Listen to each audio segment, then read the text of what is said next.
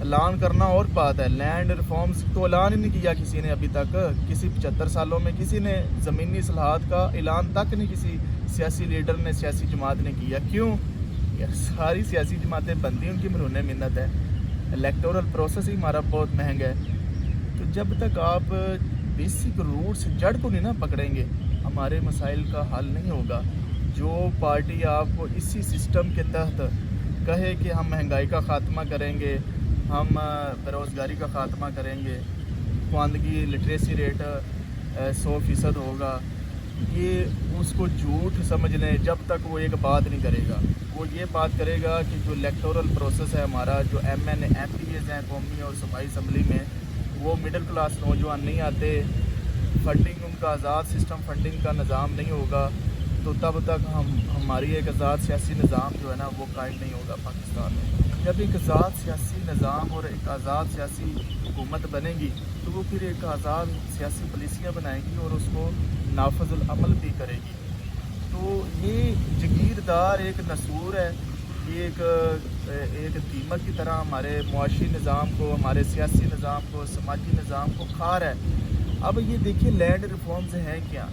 Land reforms یہ ہیں کہ اگر آپ نے ابھی جگیردار ہیں بڑے بڑے ایکڑوں کے مالک، مربوں کے مالک، انہوں نے آگے لیبر رکھی ہوئی ہے، ساری غریب لوگ رکھے ہوئے ہیں، نہ ان کے پاس کوئی ٹیکنالوجی ہے، وہ خود انوالو نہیں ہوتے، وہ خود شہروں میں رہتے ہیں، وہ گاؤں میں کبھی مہینے بعد جاتے ہیں.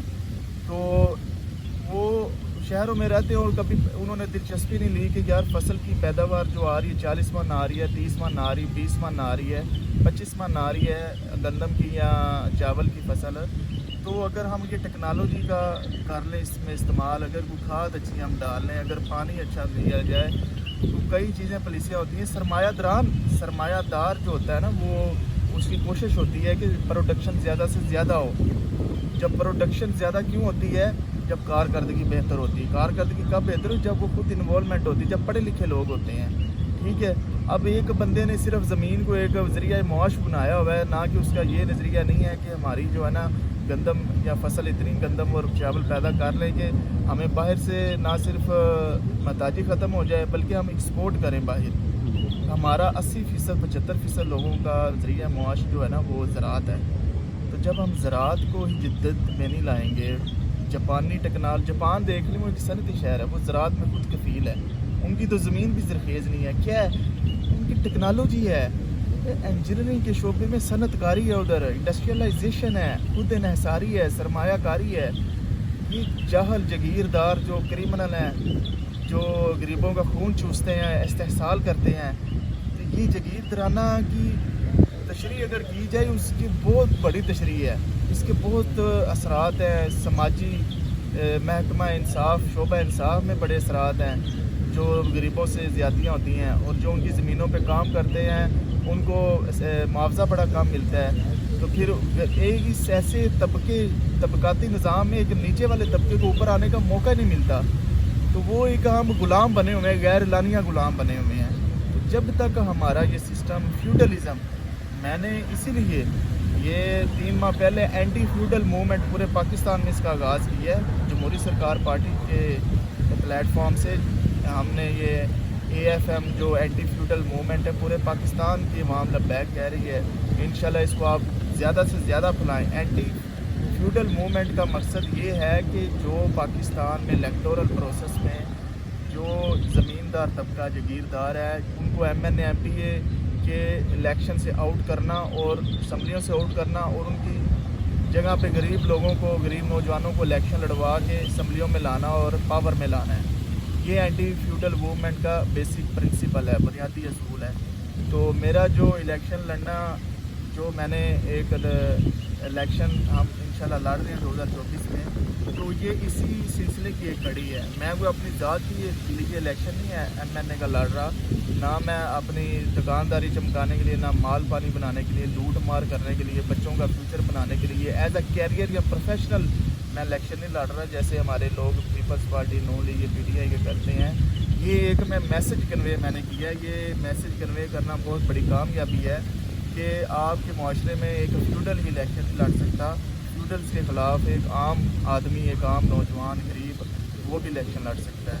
تو یہ اینٹی فیوڈل موومنٹ کی سلسلے کی ایک کڑی ہے میرا الیکشن لڑنا. تو آپ سب نوجوان، یہ آپ کی جنگ ہے.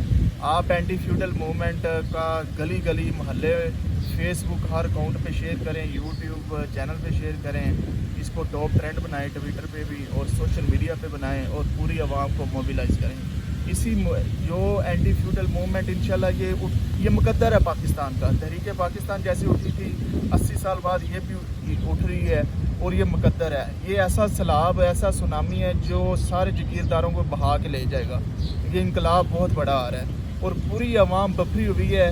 یہ ساری مہنگائی بے روزگاری کی ذمہ دار یہ فیوڈل کلاس ہے، جو جگیردارانہ کلاس ہے یہی ہے. یہ کوئی ایسی اصلاحات نہیں ہونے دیتی جو ان کے خلاف ہو، کوئی نظام ایسا نہیں آنے دیتی. ٹیکس یہ چوری کرتے ہیں، لینڈ فارمز یہ نہیں کرتے، قبضے یہ کرتے ہیں، پیداواری ٹیکنالوجی یہ نہیں لانے دیتے. یہ ان کے بڑے عوام کو پتہ ہے، ہماری ساری دیہاتی عوام ہے، ان کو پتہ ہے ان کے کیا مسائل ہیں.